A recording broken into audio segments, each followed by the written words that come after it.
morning, everyone. Thank you for joining us first thing on this beautiful Wednesday of CES. We are so excited to be here for this panel. I feel like this is, we have been told by two different groups that this is the most beautiful panel that they've had on the stage so far. So all thanks to my gorgeous panelists. Who I'm going to let them introduce themselves real quick. So I'm Avery from Vayner, have the pleasure of working with enterprise brands to help drive sales and build brand.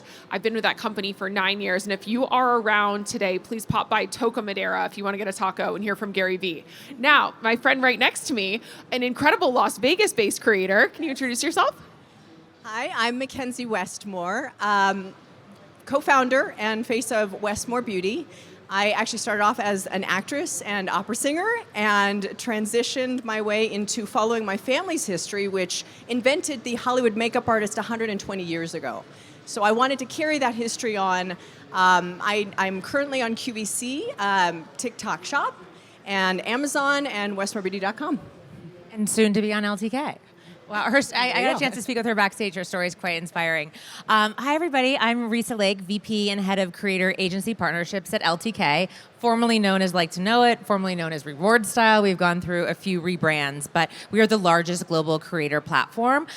We have over 40 million monthly shoppers. We do annually $6 billion in annual sale, all driven by creators. So really focused on bridging the gap between partnerships, creators, brands, and consumers. And I'm thrilled to be here.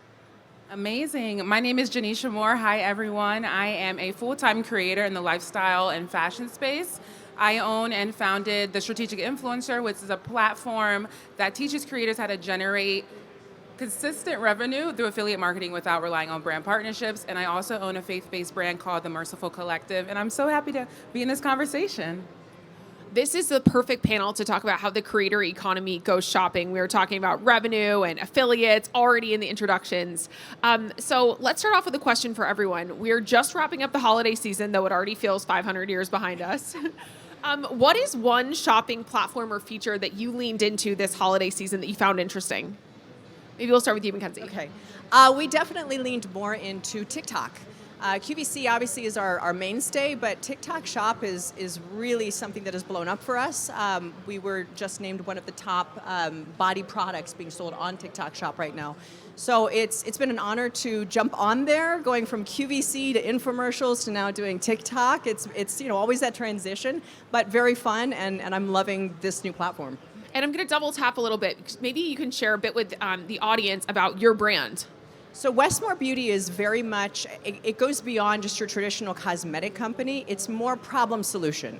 So our top two selling products are actually one that is, it's not body coverage, it's not body makeup, it's what you love of both. So it gives a tan if you want, but it will cover anything from bruises, stretch marks, tattoos even. It's waterproof, sweatproof, transfer-proof, and the way that I have developed the how to apply it properly, I get it to last up to a week.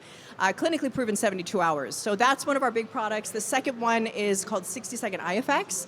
My top video on TikTok, actually at 7.2 million views, is my poor husband, who didn't know I was going to post this and didn't know it would go viral. You see his eye bags just disappear in literally 60 seconds, and it lasts 24 hours. I hope that's in the goodie bag you gave me. I think it might be, but you don't need it. Okay, so for you, Reesa, what platform or feature are you seeing as being really interesting wrapping up the holiday season? Yeah, for us, we spent a lot of time really leaning into video over the past year and developing tools for creators to easily make videos and post videos. But we also, which it was probably the most exciting thing we did last year, is we launched a brand new brand platform. So opening up the opportunity for brands to partner and work with creators in a very different way, and whether that was more of a turnkey gifting experience, which gave them a great opportunity to get products in the hands of creators during the holiday season.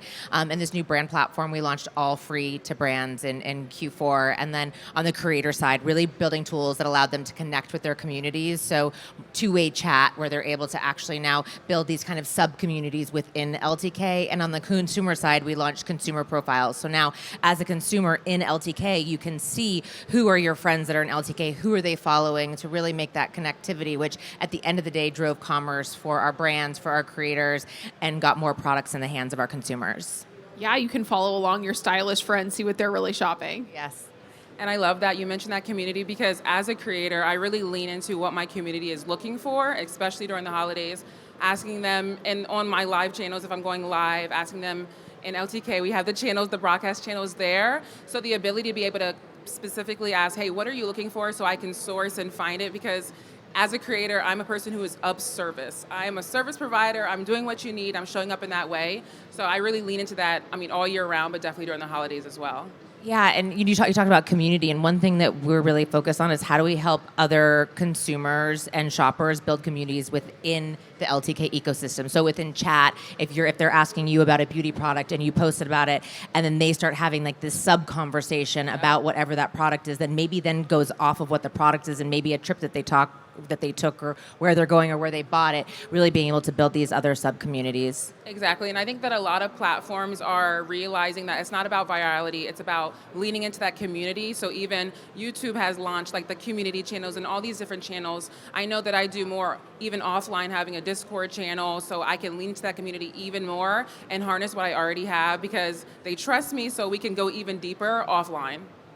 I love that. And I love that you talked about sort of going beyond just direct brand partnerships, really building your own business. How should creators and brands be thinking about building their social shopping strategy right now? And how do you think that's evolved, in your world beyond just affiliate links?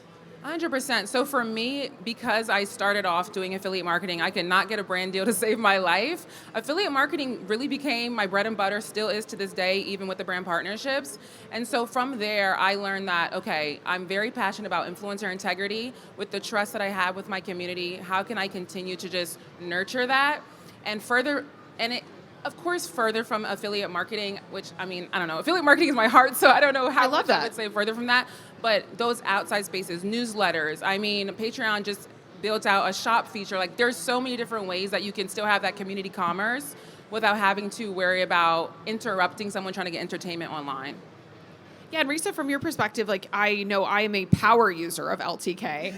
How are you advising brands to think about integrating this into their social strategy? Yeah, that's a great question. I think if we even think back to the origins of influencer marketing, like influencer, creator, blogger, whatever that budget was set in like this very like small silo and was not part of the larger like kind of marketing mix and brand spend. And I think that that's probably a year ago, that's how affiliate was. But now as we're working with brands, it's really trying to advise them that it's not just their affiliate team that should be running this. It should be working with their PR team, with their marketing team, with their events team. So it's part of a holistic strategy, and being able to then use those different budgets to build larger partnerships with creators. So instead of just having, a commission and an affiliate rate, maybe you're building out an ambassador program with goals, which then creators are getting bonuses on top of that goals. And then maybe you're tapping them to contract them to come to events. So thinking about it more than just like a silo. And I think that for creators, for them to really think about how are they creating editorial content that is not necessarily, not everything needs to be monetized. Exactly. But I will add, even if you're not directly selling something, I teach that you should always have a link readily available. You should always anticipate. You're going to ask for it. Exactly. You should always anticipate someone's going to want what you have, whether it's my Brita in the back or what I have on my body or what my husband is wearing. I love that. Brita's a Vayner client, so drop that link, girl. Because people people trust people. Exactly. They're not trusting the brand so much anymore. Yep. We're at an all-time low of trust. So I think when you speak authentically, when you speak from the heart, when you live, breathe, and eat your own product, which, my lips are dry right now, that's what people look for. Like you said, if it's in the background, obviously you're living, breathing, eating something that's in your home. People want to know, what are you doing? Yeah, what is real to you? 40% of Gen Z and millennials trust creators more than they trust their friends and their family when it comes to recommendations. And we're steadfast in creators being the arbiters of trust. And in this world of AI and not knowing who's an AI-generated creator, we have a firm stance that we're not accepting AI creators onto LTK as creators. We don't want there to ever be a confusion when you go in and you're following somebody in LTK that's a true recommendation from a person or from an AI bot, and that's something we'll be steadfast in. 100%. And that's why as soon as I started doing style content, I was like, listen, guys, I'm 5'9", I'm 200 pounds, I'm a size 12. People want to see themselves in the creators that they're following, and they're like, people message me all the time. I don't even have to think. I just purchase because you tell me the size, you tell me what your size is, and then I just go. There's no hindrance to purchase. Mckenzie, I want to ask you, because you mentioned that viral video with your husband. When you made that, was that originally designed to like sell a bunch of products, or you were just posting something that I bet sold a bunch of products after the fact? No. In fact, it started because QVC was launching this product and needed a video. My son was sick. It was during more towards COVID time, towards the end. He was sick. I was supposed to film the video with my 80-year-old mother. And I called my mom and I said, with my son sick, I don't know, it was RSV. I didn't know, does this transfer? I don't want to risk your health. My husband was just waking up and I looked at him and went, huh. And he's a dude's dude, mind you. He's a motorcycle riding dude that would never touch something called makeup. So I begged him, please, can we do this video? I need it for QVC. He said, fine, just don't put it on your Instagram. You've got a lot of followers. I said, okay. Didn't have many followers on my TikTok at the time, so I put it there. He didn't specify. You got to be very specific. So I put it on there, and I'm watching it, and I'm watching the algorithm going, oh, no. I'm watching it go from 0 to 1,000 to 10,000 to 100. I'm going, oh my gosh. By the end of the week, it was at 7 million. So that's where I panicked because it was not meant to be that. And that's where I really speak about raw authenticity. This was truly a video that was just to go on QVC to demonstrate, because people love to see that live before and after. People want that reaction. They want that problem solution in real time. And this is also, when I do go on QVC, I make a point to always stand next to my model. I don't want the viewer to ever watch me and question, did that model step off stage? Did they go do something that maybe we're not seeing? So I make a point to walk over, and I always have my hand on my model so you know that I'm there in real time, because that's important to gain that trust with my viewers. Yeah. And I bet that video did sell a lot of product, though. I bet people were asking for the link. It did. Oh, yes, it definitely did. Not the purpose of it, but it did. Yeah, I think that that's such an interesting thing for creators, because even when you're not selling, you kind of are. It's like maybe that video where your Britta's behind you ends up being the one that people are asking for the link, or that demonstration video that's meant to be a little bit silly. I mean, we see this for brands all the time where like sometimes there'll be like, one unusual SKU that goes crazy because of one social post. Yeah, there was an interesting example that someone gave. Shea Marie, who's a big fashion influencer, and her content's on LTK, and another influencer was telling me how much they loved following her, and they're like, and I saw that she was at this restaurant, and I took a screenshot, and I zoomed in on the menu to figure out what restaurant she was at, so then I could go to the restaurant. Goodness. It's that serious. Yeah. I mean, people message me all the time. It's that serious. And it's the unexpected things. I post my running outfits all the time, but people are like, yeah, but the headband, though. I'm like, okay. And now I've sold thousands of headbands, and I'm like, all right, sure. So we just lean into, your audience would tell you what they want. You just have to lean in and keep serving them. And it does go back to that authenticity of it's something you're really using. I mean, even down to, I think it was Kathy Hilton on The Housewives happened to have Westmore Beauty in the back of her bathroom, and fans of Housewives were screenshotting her bathroom, blowing it up, and looking to see what the product was, because she genuinely uses it. So it's when you have that, and it's genuinely in your video, it's genuinely in your content, and you are raw and authentic and just speaking the truth, that's what people want. Speaking or just even showing, which I think is such an interesting lesson from this, whether it's the headband or what's in the back of your vanity. So what do you think is driving that consumer behavior to actually shop on social platforms today? Because if this were even 5 years ago at CES, consumers were on social for inspiration, but they weren't always shopping from it. What do you think is driving that? I definitely believe that the era of parasocial relationships is very prevalent right now. While I might not know all of my followers, I call them my fashionistas. I feel like they're my friends, and because, it's interesting you said not even speaking, just sharing, but as I started speaking more, I really started to garner that relationship with them, so they feel like they can trust a friend, they know this person, they're going to advise them well, and the proof is in the pudding. I don't lie to them, they buy things, it fits them, they're going to keep coming back. Like once you really have somebody locked in, they're going to keep returning. And I think tools like LTK make the conversion process very easy. You can easily see a product you're interested in, click the link, make the purchase.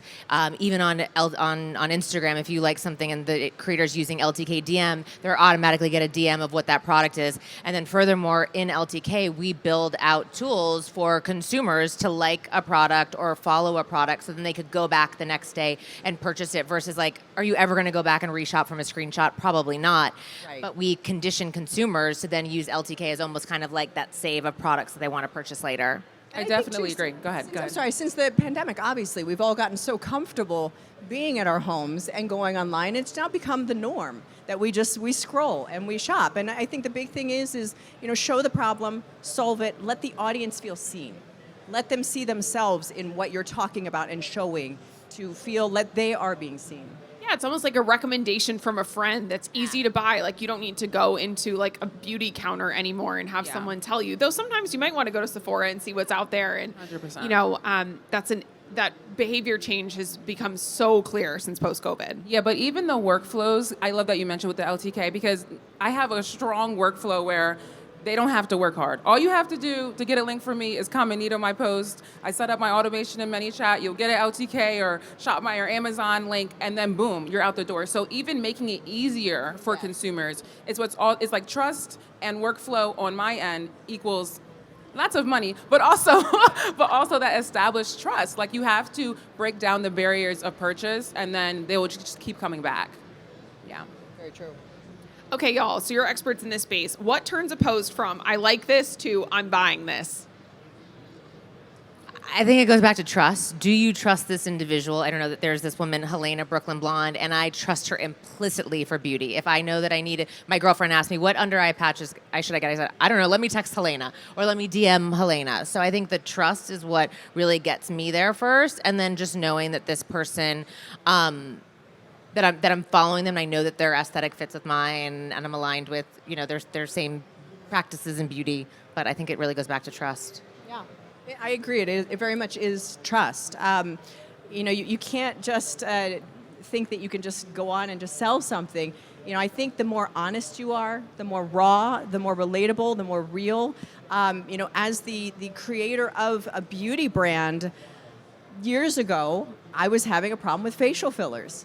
I went public because I felt it was my duty, especially as the owner of a beauty brand, to say I dissolved all of them and had a 10-hour reconstructive surgery that saved my life, actually, because I was getting so sick. But I felt that it was important to be public about something like this, because how is anybody going to trust you? If this got out, you're done. You got to think about every little nuance in your life and live your truth and speak your truth.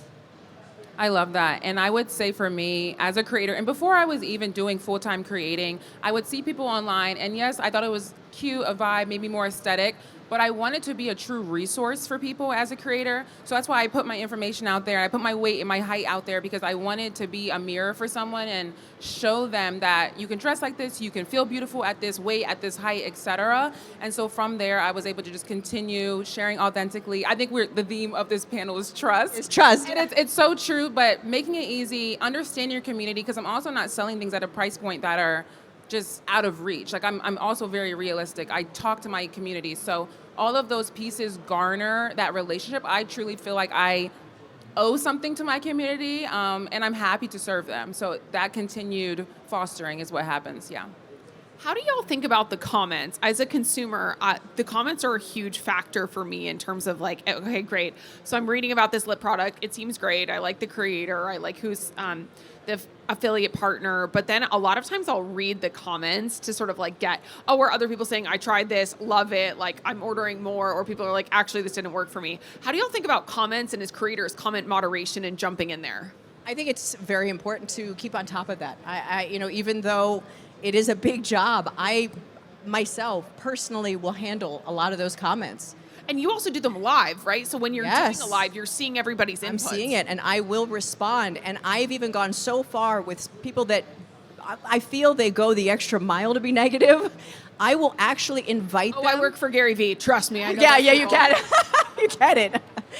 I will go the extra mile and say, I will actually do a live with you. And I will talk you through myself how to use this product. If you really are struggling that much, and I guarantee you, 10 times out of 10, I have not had one person come back and say yes. So I specifically will say, here, and I have a separate number for this, here is my number. Let's FaceTime. I will walk you through step by step. Not once have I had somebody respond to me. So again, it goes back to that trust, that authenticity, and just being real. But then probably sometimes you have people who are like, oh my God, I love this, like buy more of it. I I purchased this before or something like that. Absolutely, and those are the ones you want to then say thank you and point out them as well. It's not just looking at the negative, but also cherishing the positive and rewarding that as well. Yeah, I mean, for us, we launched commenting about a year and a half ago, but really leaning into the chat, and that's where I feel like those conversations are happening, and other consumers are validating that a product is of value, which then is increasing conversions. So we think that, and again, that goes back to community. I'm going to sound really annoying, but I don't get a whole lot of negative comments. So I think I'm just one of the blessed Fashionistas ones. love you. I'm like, I think I'm one of the blessed ones. I'll take it. I feel like in my community, because they know I'm only going to do what I trust. I only do what I stand on. No one's come back and be like, that was trash. Like, if it's trash, it's not going online. Like, if I don't agree with it, if I wouldn't wear it out the door, I'm not posting it, because I'm so big on influencer integrity. I just stand on that, and I won't. People are spending their hard-earned money. It's my obligation and my duty to make sure that I'm sharing only things I approve. And I think that there's, like, for creators, I mean, think about how many items that you probably declined being gifted or declined partnerships on that really, again, build that trust. But as a consumer, if you know that somebody has showed you, like, actually, I've tried this. I've put in the 3 weeks of testing this product for you. Pigs. Creators are truly guinea pigs. I tried a face mask. It didn't go well. But someone else didn't have to suffer because I tried it for them. Exactly. And as far as the comments, the thing I think, like, for me that can be tough is, as not only the founder of a company, but also even from the acting side. I did a Hallmark movie last year, and I got trashed. And then they go on my company. I'm like, why are you talking about my makeup line when this is a movie? Like, let's leave, it's just apples and oranges at this point. Yeah. It's funny though, because comments, from consumers, this is also relatively new behavior where people will write like paragraphs of comments that they like, that they don't like, that this is their perspective, and that really influences the algorithms to show a post more. Yes, which it does. there's always the argument, no such thing as bad PR, no such It's thing true. as getting Westmore Beauty in front of more people. But I think that's one thing that is really influencing how many people ultimately see these posts, whether they're positive, negative, or just like comments en masse. But I want to use our last couple minutes here to talk about live shopping. So live shopping is something that, Mckenzie, you've been doing for a very long time, but for a lot of creators is relatively new. Right. I think because of TikTok, it's swept Gen Z and Gen Alpha and led to all kinds of products sell out. How are y'all thinking about your live shopping mix? Maybe just so we can start with you. This is an interesting one for me because I've done live shopping before, but truly, and I know it's going to just continue to explode in the next few years, but I would actually challenge, I wouldn't say everyone, but I would challenge some creators to actually dive deeply more into community-based platforms and offline platforms, because social media, to me, it could be gone tomorrow, and I think that more so leaning to the community you already have. Are you garnering an email newsletter? Do you have a private community? How can you touch these people outside of social media if you aren't doing a live? Now, I think live is amazing. I think that there is so much money to be made. I think that community can be fostered. You're right there in front of the people. You can't lie about it. But I also just really am huge on community, and not to say you can't garner community in the live, but that's just where, and I'm going to do both. Don't get me wrong. I'm not one or the other, but I'm really leaning into more community platforms, private communities, things like that. And because you also advise other influencers and creators, right? Like, lives are not for everyone. Someone might be an amazing blogger or an amazing aesthetic influencer creator that is not the best like on live. Exactly. I think that... Or vice versa. No, 100%. Someone's amazing at live, but maybe they're not great at some of those other things. And there's so many platforms. I mean, Substack, I feel like, is truly blowing up. Or even if you're not on Substack and you just have a newsletter, there are a lot of different ways to reach community. But at the end of the day, we like to talk. We like to be face-to-face. So that's why live does very well. And it adds a trust factor. I mean, I think you got did somehow my notes from this panel end up in your inbox? I would say the same. Like, I feel like creators are really struggling with owning their reach with all of the changes to algorithms and to social platforms, shifting those opportunities to reach their current audiences and build new audiences. We've spent a lot of time really focusing on the power of what that community looks like on LTK, where we don't have, there's no algorithm that's all of a sudden going to remove you from your followers' feed. So I'd say less of a focus for us right now in live shopping, more of a focus on authentic videos, storytelling, content, and your own reach with your community. Yeah, but as a brand, and I'm sure you'll speak on this, I think it's extremely smart for a brand. And for my own jewelry brand, if I had a plethora of inventory, I would absolutely lean into lives. So I'll let you speak to more as a brand. Yeah. I mean, as a brand, it is important to treat humans as humans, not impressions. It's really important that people are seen, they are heard, and when you do go live, whether it is QVC, which is live shopping, or if it is TikTok, whatever your live platform might be, it is important to be speaking to everybody from the heart and to not look at just a bottom dollar. Yeah. Yeah, and you're a prolific live creator, right? Like we were just talking about, not everybody's good at it, but some people who are, like it's really being an on-air talent that's also able to handle real-time comments, positive and negative, along with feedback. You're seeing what's selling. There's a lot of, we do a lot of live shopping for our brands at Vayner, and there's a lot of like logistics that go into it. It's like, okay, you're seeing the inventory numbers, you're seeing the comments, like you're fielding different things, you're being fun, there's programs, there's special guests. Talk about all of that production. I mean, I am lucky that I do have somebody help me on the back end, but even with that, yeah, I've got to work on pinning, I've got to read comments, I've got to so there's a flash sale, I've got to know the percentage that's coming up. So there is such a juggle, and I feel like my brain goes in 20 different directions at one time. So there is definitely a lot of work that goes into it, and like you said, some people are good at creating the content, some are better at the live, some aren't so good at the live. But I think regardless what it is, as long as you speak from emotion, and maybe this is where the acting background has helped me in this, because I love to speak from emotion. I love to speak from the heart and from my soul and be as authentic and as raw as I possibly can be. There are days where my husband will look at me and he's like, "You're really going to put that online?" I'm like, "Yes, this connects with people. People will see themselves in this post." Yeah. I love that so much. In my former life, I was running our business in Asia, and when we would do these lives in China, it was insanity. They were like, "Oh yeah, we just sold 1 million lip glosses." What? In like 4 minutes? And this is at like 11:58 p.m. And that's such a behavior that I think is really starting to come to the United States. It's an exciting time to be in the world of creator shopping. So let me have you all leave us with one tip each for brands and creators who are making the effort to be here at CES, to learn about new technologies, to really be strategic around their plans for the year. What is your one big tip for 2026 for either brands or creators who want to use this year to break through in the shopping world?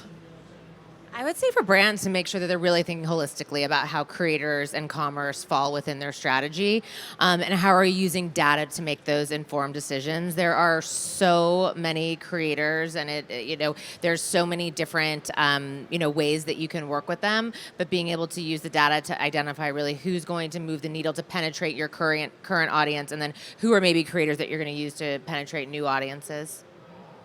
Awesome. And as a creator, I know I said it before, but have that influencer integrity. If you're coming into this business, I would say have it with a servant's heart. I'm here to help, and I want people to, as this industry continues to grow, because I still feel like we're in the baby stages, just come in here with a heart to really want to help people, be genuine, serve others, and your community will find you. Be consistent, use the data. The data does not lie. You have to ignore your feelings. They're not made up. They're not made up. But you have to ignore your feelings when it comes to working, because you have to you make a plan, stick to the plan, and execute. Use that data to leverage brand partnerships. Even with your affiliate marketing, serving your audience, all these things are very important factors. Yeah.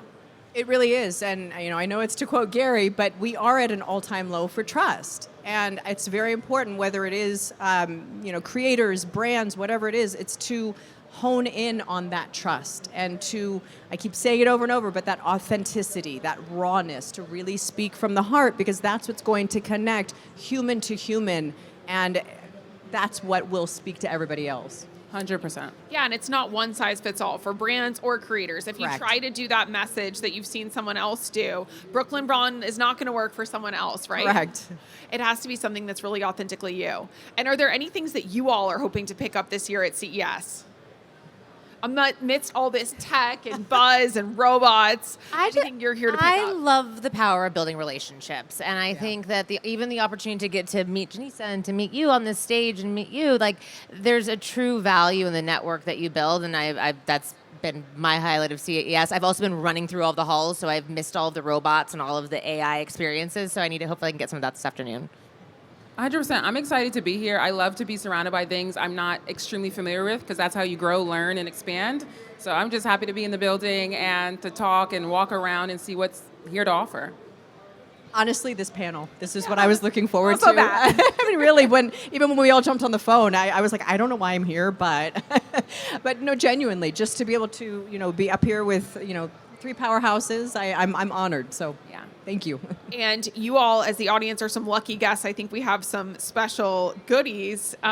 So look out for that. That is a special treat from the Westmore Beauty team. Thank you, everybody, for taking the time to join us at CES. Please give a round of applause to these three fantastic panelists for gracing us with their insights.